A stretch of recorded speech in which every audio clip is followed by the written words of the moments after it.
सिद्धेभ्या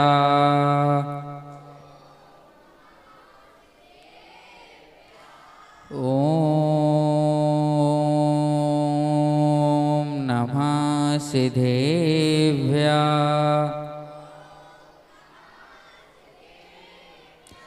ओम नमः सिद्धेभ्या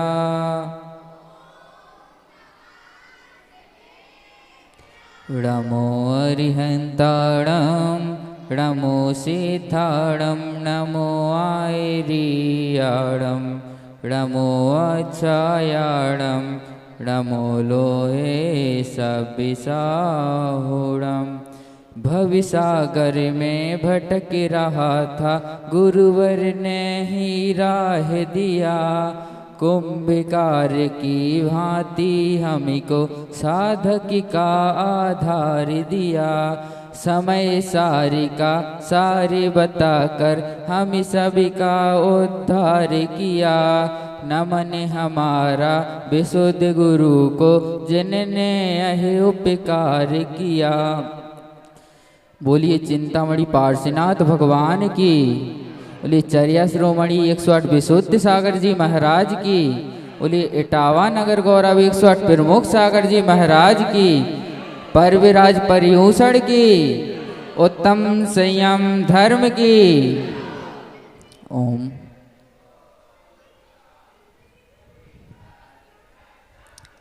कौन सा दिन है आज? उत्तम संयम।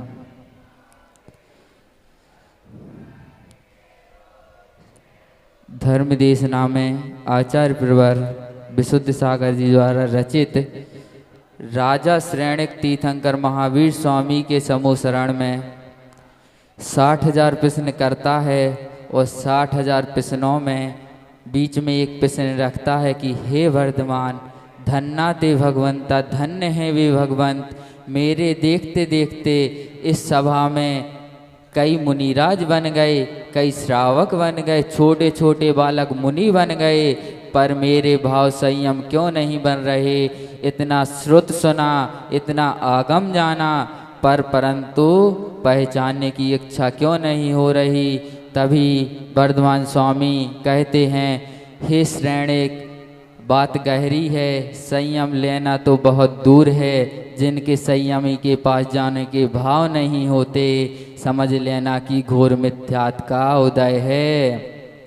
संयम लेने की भावना आए, यहाँ तक तो सम्यक सुरक्षित था। यदि आपके अंदर संयम लेने के भाव नहीं आ रहे तो समझ लेना कि अभी संयम सुरक्षित है। पर जिस संयमी के पास जाने के भावना आए, जिसके संयमी के पास जाने की भावना आए, उसका सम्यक भी सुरक्षित नहीं है। जिस जीव को दुर्गति का बंध कर लिया है, जिसने नरक त्रियंच मनुष्य आयु का बंध कर लिया हो, ये 3 आयु का बंधक अपने मन में छोटा सा व्रत लेने के भी परिणाम नहीं ला सकता। इन तीनों गतियों का बंध करने वाला व्यक्ति कभी अपने मन में छोटा सा व्रत लेने का भी परिणाम नहीं ला सकता। श्रेणिक जब यशोधर मुनिराज खड़े होकर ध्यान कर रहे थे, तब आपने अहम में आकर, अहम में डूबकर, ज्ञानियों श्री के मिलने पर दया को मत छोड़ना, श्री के मिलने पर दया को मत छोड़ना, वैभव के मिलने पर करुणा को मत भूलना।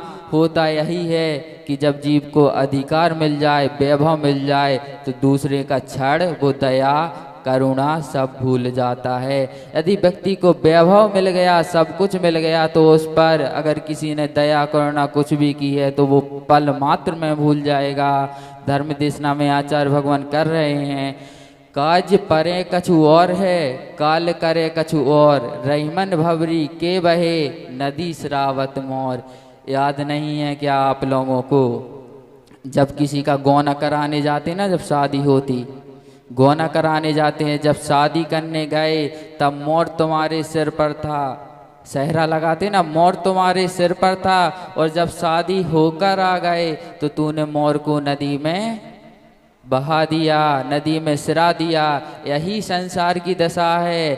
कारज बने और हैं, कारज सरे कछु और है, जब तक आपको उसकी ज़रूरत थी तो वो आपके पास था, और जब कि आपकी ज़रूरत पूरी हो गई तो आपने उसको सिरा दिया। काम पूरा हुआ ज्ञानियों, ध्यान रखना। जिस घर में तुम लौट कर जाओगे, जिस घर में तुम लौट कर जाओगे, मैं आपको बता देता हूँ, घर ऐसा ही है, घर ऐसा ही है। आचार्य भगवान फिर कह रहे हैं, हरे वृक्ष पर तोता बैठा करता मौज भारी, हरे वृक्ष पर तोता बैठा करता मौज भारी, सूख गया तरुवर उड़ गया तोता छिन में प्रीत बिसारी। हरे वृक्ष पर तोता बैठा, आम का वृक्ष होता है ना, जब तक वह हरा होता है उस पर तोता बैठा रहता है, बढ़िया फलों को चखता रहता है, और तोता बैठा बैठा मौज करता रहता है। तोता ने देखा कि अब तो आम समाप्त हो रहे हैं, तोता ने देखा कि अब तो आम समाप्त हो रहे हैं, वृक्ष सूख रहा है, तो तोता जामुन के पेड़ पर उड़ गया। तब तक पुण्य के आम लगे थे, तब तक पुण्य के आम लगे थे, तब तक ये परिवार के तोते तुमको पुकारते रहेंगे। याद रखना, जब तक तुम्हारा पुण्य का उदय चल रहा है तब तक यह परिवार के तोते तुमको पुकारते रहेंगे, और जैसे ये पुण्य का फल क्षीण हो गया, विश्वास रखना परिवार के तोते तुम्हें क्षण मात्र में छोड़कर चले जाएंगे। याद रखना, यह स्वार्थ का संसार है, ये सब स्वार्थ के तोते हैं। याद रखना, दो पुत्र और एक पिता माता पिता की सेवा जब तक करते हैं जब तक हिस्से ना हो जाएं, इस स्वार्थ में कि पिता का हिस्सा हमें मिल जाएगा। और माता पिता भी पुत्र को बड़ा इसलिए करते हैं कि बड़े में वह मेरा सहारा बनेगा, उनका भी उसमें स्वार्थ होता है। ये सभी स्वार्थ के तोते हैं। आज आपको समझ नहीं आएगा, लेकिन एक दिन आपको ये बात जरूर समझ में आएगी। समझ लेना। विषय था, हे श्रेणिक, जब धरती के देवता दिगंबर मुनि तपोधन शत्रु मित्र में साम्य भाव नहीं करते, किसी में भी बैरभाव नहीं करते, सभी को एक समान समझते हैं, जिन्होंने शरीर मात्र को परिग्रह को स्वीकार किया था, जिन्होंने शरीर मात्र परिग्रह को स्वीकार किया था। मुनि ऐसी अवस्था है जिसमें एक धागा भी परिग्रह नहीं रखते, वो अपने पास एक धागा मात्र का भी परिग्रह नहीं करते, और वह अपने शरीर को भी परिग्रह स्वीकार कर रहे हैं। ऐसे धन्य हैं वे मुनिराज। और जिस भूमि प्रदेश पर खड़े थे उस भूमि पर पैर नहीं रखे, तो उस भूमि पर उन्होंने पूरा पैर भी नहीं रखा था। अल्प से क्षेत्र में मुनिराज खड़े हुए थे, 4 महीने एक स्थान पर विराजे हों। ऐसे वीतरागी तपोधन को देखकर तुम्हारे मन में महावीर स्वामी राजा श्रेणिक से कह रहे हैं कि 4 महीने एक स्थान पर विराजे हों। ऐसे वीतरागी तपोधन को देखकर तुम्हारे मन में अशुभ भाव आ भी कैसे सकते हैं, तुम्हारे मन में विकल्प आया भी कैसे। मैं अपनी महारानी, राजा श्रेणिक कहते हैं, मैं अपनी महारानी चेलना के बदले को पूरा करता हूँ, और आपने ऐसे योगी के ऊपर 500 कुत्ते छुड़वा दिए। शिकारी 500 कुत्ते राजा श्रेणिक ने मुनि यशोधर के ऊपर छुड़वा दिए। हे श्रेणिक, आपने योगी के ऊपर 500 शिकारी कुत्ते छुड़वा दिए। 1 नहीं, 2 नहीं, 4 नहीं, पूरे 500 शिकारी कुत्ते। क्या कारण था? हे श्रेणिक, तेरे परिणाम क्रूर थे। महावीर स्वामी श्रेणिक से कह रहे हैं, हे श्रेणिक, तेरे परिणाम क्रूर थे, लेकिन वीतरागी तपोधन के पास पहुँचते पहुँचते वे 500 शिकारी कुत्ते भी उनके भक्त बन गए। वो जो तपस्या कर रहे थे यशोधर मुनि, उनके पास पहुँचते पहुँचते वे 500 शिकारी भी कुत्ते उनके भक्त बन गए। धन्नाते भगवन्यता, धन्नाते भयवंता, धन्य है ऐसे मुनिराज जिनको देखते ही स्वान भी श्रावक बनकर बैठ गए। श्रेणिक दूर से देख रहा था कि जिनको मैंने काटने के लिए भेजा था वो तो काट भी नहीं रहे, भौंक भी नहीं रहे। स्वान तो ऐसे देख रहे हैं जैसे इन्होंने ही इनको रोटी खिलाई हो। मुनिराज को स्वान ऐसे देख रहे थे जैसे मुनिराज ने ही उनको रोटी खिलाई हो। हाँ, रोटी खिलाने वाला भिन्न हो सकता है, पर आत्मधर्म को बताने वाला कभी भिन्न नहीं हो सकता। रोटी खिलाने वाला शरीर को पुष्ट कर सकता है, लेकिन आत्मधर्म को बताने वाला भगवान बना सकता है। याद रखना, रोटी खिलाने वाला शरीर को पुष्ट करेगा, लेकिन जो आत्मधर्म को बताएगा वो आपको भगवान बना देगा। जैसे यतियों के बहुत बड़े समुदाय में श्रावकों की भीड़ बैठी हो, ऐसे वो स्वान मुनिराज के सामने प्रतीत हो रहे थे। जबकि इतना उन स्वानों का इतना शांत बैठना बहुत कठिन था, फिर भी ईर्ष्या नहीं मानी। लेकिन हे श्रेणिक, तुमने एक मृतक को अपनी तलवार से, महावीर स्वामी राजा श्रेणिक से कह रहे हैं, हे श्रेणिक, फिर भी तुम्हारी ईर्ष्या नहीं मानी। तुमने एक मृतक को अपनी तलवार से उठाकर मुनिराज के गले में डाल दिया। मुनिराज क्या कह रहे हैं कि तूने किया भी तो क्या किया। मुनिराज क्या कह रहे हैं, तूने किया भी तो क्या किया। राजा श्रेणिक कहते हैं, मुर्दे पर मुर्दा ही तो डाला है। राजा श्रेणिक को देखो क्या कह रहे हैं, मुर्दे पर मुर्दे को ही तो डाला है, पर जिस पर तू डालना चाहता था वो तो संयम के शील से चमक रहा था। पर उस भगवान आत्मा का तू कुछ नहीं कर सकता। उस भगवान आत्मा का तू कुछ नहीं कर सकता। जब तक सांप नहीं निकालेगा तब तक तेरी भूमि से आसन नहीं हिलेगा। महाराज कह रहे हैं कि जब तक तू इनके गले से सांप नहीं निकालेगा, जब तक इस भूमि से आसन नहीं हिलेगा। भैया, यशोधर महाराज के पास चलो। चिर रानी कह रही हैं, यशोधर महाराज के पास चलो। क्या अद्भुत धैर्य होगा आपका, क्या आश्चर्यजनक गंभीरता होगी आपकी, यह अंतरंग की विशुद्धि होगी। आपकी 500 स्वान बैठे रहे, पर श्रेणिक सोच रहा था कि ये चलें तो कम से कम, लेकिन महाराज वहाँ से थोड़े से भी नहीं हिले।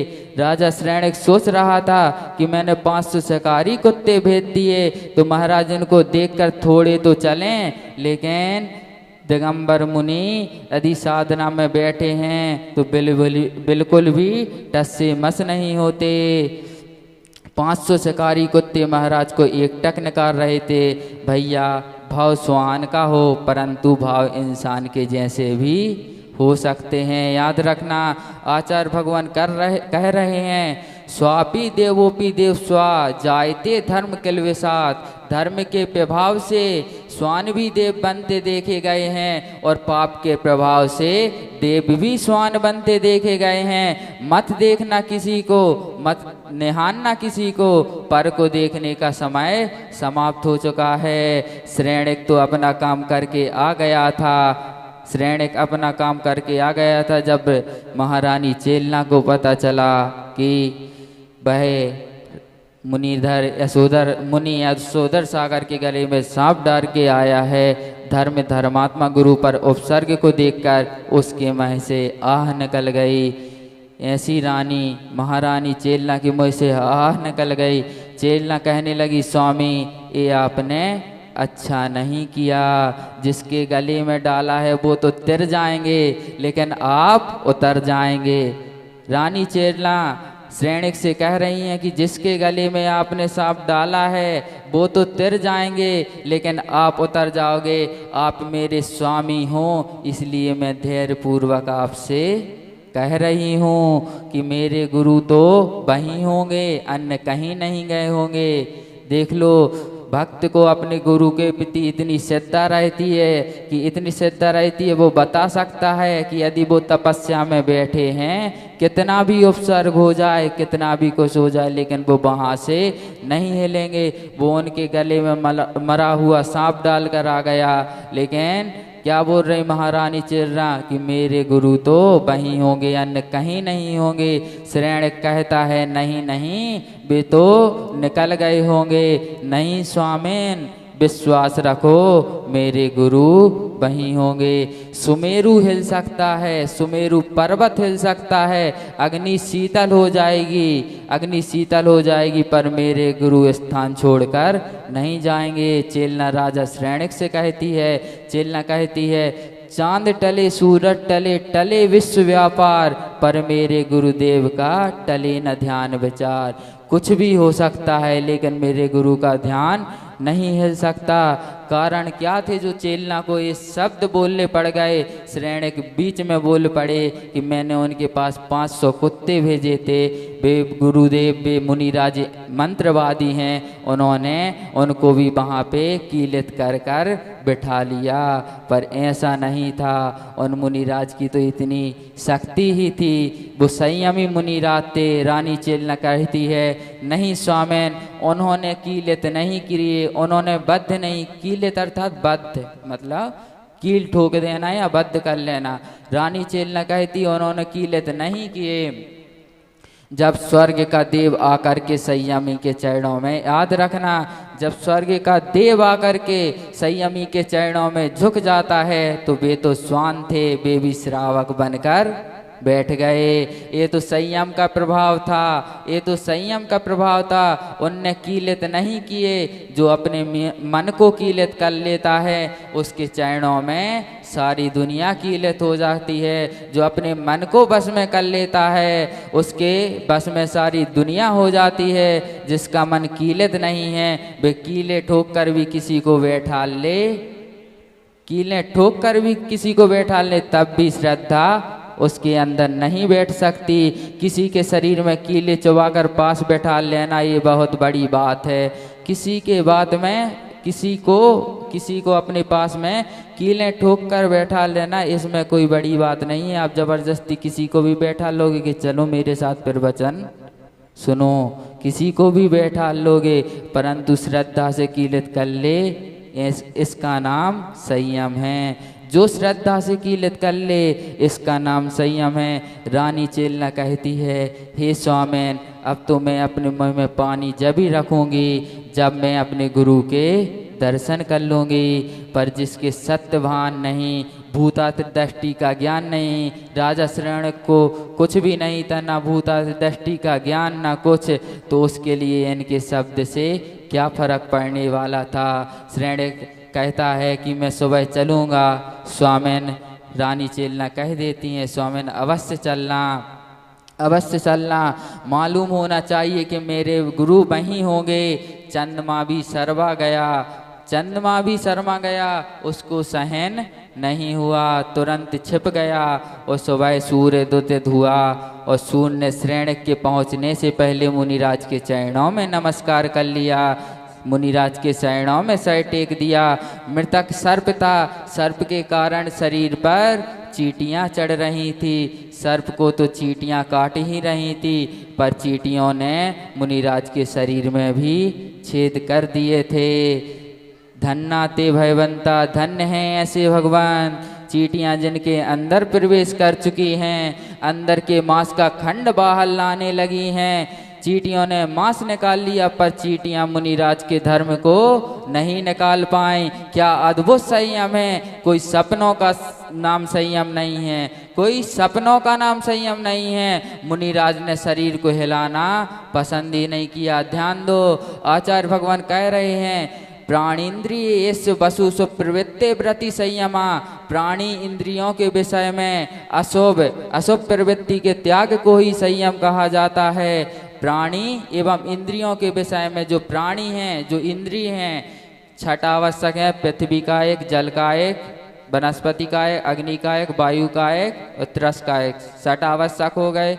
और 5 इंद्रिय और 1 मन, 5 इंद्रिय और 1 मन, इनको नियंत्रित रखना ये इंद्रिय संयम है। और इन 60 काय जीवों की रक्षा करना, इनका नाम प्राणी संयम है। इंद्रिय संयम था, चींटी डस रही थी, मृत सर्प दुर्गंध दे रहा था, फिर भी घ्राण इंद्रिय बिल्कुल भी विस्मित नहीं हुई। मुनिराज को मतलब सर्प जो मरा हुआ गले में डला था वो दुर्गंध दे रहा था, फिर भी उनकी घ्राण इंद्रिय विस्मित नहीं हुई, शरीर नहीं हिल रहा था। मुनिराज स्थिर खड़े थे, क्योंकि यदि मैं हिल गया तो चींटियों को कष्ट हो जाएगा।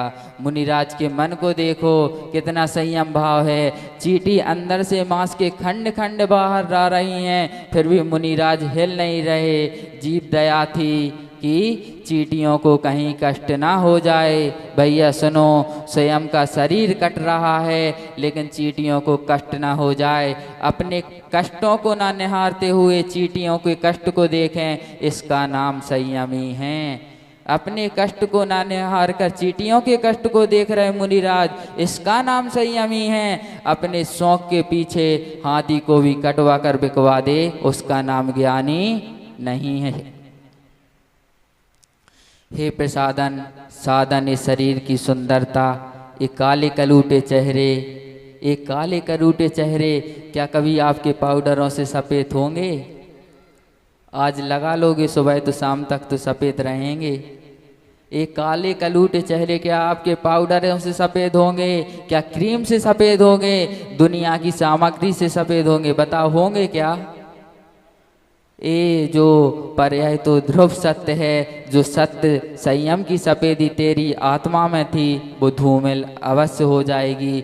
जो तेरी आत्मा में संयम की सफेदी है, अगर ऐसे कर्म करेगा तो वह धूल में जरूर मिल जाएगी। हे माताओं, श्रृंगार की पेटी में क्या क्या नहीं रखा, क्या क्या नहीं रखा श्रृंगार की पेटी में। आपका श्रृंगार तो शील ही है, संयम ही तुम्हारा श्रृंगार है। याद रखना, संयम ही तुम्हारा श्रृंगार है। संयम से बड़ी इस लोक में कोई श्रृंगार नहीं, श्रृंगार नाम की सामग्री नहीं। शरीर को बे सजाएं जिनके सील ना सजे हों। याद रखना, शरीर को बे ही सजाएंगे जिनके कभी सील ना सजे हों। यह ध्रुव सत्य है कि शरीर को बे ही सजाते हैं जिनके सील नहीं सजे होते, और जिनके सील सजे होते हैं वे कभी शरीर को नहीं सजाते, वे आत्मा को सजाते हैं। पर जो पर को अपनी ओर लुभाए, पर जो पर को अपनी ओर लुभाए, अपनी ओर आकर्षित करे, समझना,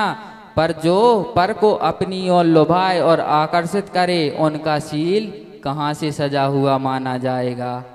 जो पर को अपनी ओर आकर्षित कर रहा है, उसका शील कहीं से भी सजा नहीं माना जाएगा। याद रखना माताओं, प्रातः काल की बेला हुई और शैरैक पहुँच गया। वो तो देखने गया था, नमस्कार करने नहीं गया था कि मुनिराज तो अभी तक चले गए होंगे। चेला जैसे ही सामने खड़ी हुई और धीरे से उनके मुख से निकल गया, स्वामिन स्वामिन, देखो मेरी बात मान लो, इनके गले में जो आपने नाग डाला है ये तो भगवान बताएंगे आपको। मैं आपको स्वामिन मानती हूँ इसलिए कुछ नहीं कहती, मैं आपको स्वामिन मानती हूँ इसलिए कुछ नहीं कहती। लेकिन हे प्रभु, अब कम से कम जब गांठ बंधी थी हमारी, जब कम से कम गांठ बंधी थी हमारी, तब प्रतिज्ञा की थी कि हम एक दूसरे का सहयोग करेंगे। धर्म में पत्नी वही होती है जो अपने पति का हर एक परिस्थिति में साथ दे। इसलिए रानी चेतना कह रही हैं कि अब कम से कम जब गांठ बंधी थी हमारी आपकी, तब प्रतिज्ञा की थी कि एक दूसरे का सहयोग करेंगे। आज मेरी ही बात पर हाथ जोड़ लो। रानी चेतना राजा श्रेणिक से कह रही हैं कि आज मेरी ही बात पर अपने हाथ जोड़ लो। हे भगवान, महासाहु महासाहु महासाहु दिगंबरा, इस धरती पर दिगंबर संत से बड़ा कोई साधु नहीं मिलेगा। चेलना क्या कह रही है? हे नाथ, नजदीक आकर देख लो, जिनके गले में सर्प डाला था वे मुनिराज वही हैं। जैसे ही श्रेणिक ने देखा, भैया साधना की सुगंध से पर्वत भी सुवासित हो जाता है। जो साधना की सुगंध होती है उससे पर्वत भी सुवासित हो जाता है। क्यों भैया? जितने तीर्थ स्थल हैं अपने देश में, जो जितने तीर्थ स्थल हैं वो तीर्थ कब बन गए? जितने भी तीर्थ स्थल हैं अपने देश में, वो तीर्थ कब बन गए? कितने साधुओं ने तपस्या की हो, कोई भगवान वहाँ से निकले हो। पर्वत तीर्थ नहीं है, पर्वत तो बहुत हैं अपने यहाँ पर, लेकिन सारे पर्वत तीर्थ नहीं हैं। उनकी वर्णनाओं से, उनके निवास से, उनकी तरंगों से पर्वत तीर्थ बन गए। जो मुनिराज वहाँ पर उन्होंने साधना की थी, उनकी वर्णनाओं से, उनकी तरंगों से वो तीर्थ बन गए। एक प्रश्न करूं, एक प्रश्न करता हूं आपसे, हे ज्ञानियों, एक प्रश्न का उत्तर देना। तीर्थ का उत्तर तो आप नहीं दे पाए, तीर्थ का उत्तर तो आप नहीं दे पाए, लेकिन शमशान का उत्तर दे पाओगे क्या? शमशान क्या है? शमशान किसे कहते हैं? तीर्थ का तो आपको बता दिया कि जहां से मुनिराज मोक्ष गए। शमशान क्या है? बताओ, शमशान कौन सी भूमि है? उस भूमि ने अपने आप को शमशान कहा, कब कहा? जब वहां पर मुर्दे जलाए गए। उस भूमि ने अपने आप को शमशान कब कहा? जब वहां पर मुर्दे जलाए गए। बताओ, शमशान कहने लग गए भैया, जहाँ मुर्दे जले तो मरघट बन गए, और जहाँ से जीते जीते ध्यान में लीन हो गए वो तीर्थ बन गए। ऐसे तीर्थों को सभी वंदन करते हैं, हाथ जोड़ कर ऐसे तीर्थों को एक बार नमस्कार जरूर करना। भैया, जहाँ मुर्दे जले वो तो मरघट बन गए, जहाँ जीते जीते ध्यान में लीन हो गए वो तीर्थ बन गए। असंयमी असंयमी मरकर, जो मरघट कहलाता है जलघर कहलाता है, और जो संयमी मरकर जाए तो नसिया बन जाती है। याद रखना, जो संयमी मरकर जाए तो नसिया बन जाती है, और मरघट जो असंयमी मरकर जाए तो वो मरघट बन जाता है। क्योंकि वो समाधि स्थल हो गया। याद रखना, कभी मरघट पर किसी के दर्शन करने जाते हो क्या? जाते हो क्या? जो संयमी होगा उसका समाधि स्थल बनेगा, वहाँ पर आप मस्तक टेकने जाओगे कि हे मुनिराज, जो जो आपने यहाँ पर सहा है, अपने संयम व्रत का पालन किया है, अपना आशीर्वाद मुझे भी देना। संयमी का शरीर भी पूज्य है। आज तो कथा चल रही है, पर लग रही है क्या कि कथा कथा जैसी है? लग रही है क्या कि कथा कथा जैसी है? ज्ञानी, घर में नारी हो तो ऐसी हो कि महारानी चेल्ला जैसी। घर में यदि नारी हो तो ऐसी हो कि महारानी चेल्ला जैसी। पति को जीवंत, पति के संबंध को भी जीवंत रखा, पति के संबंध को भी जीवंत रखा, और गुरु के संबंध को भी जीवंत रखा।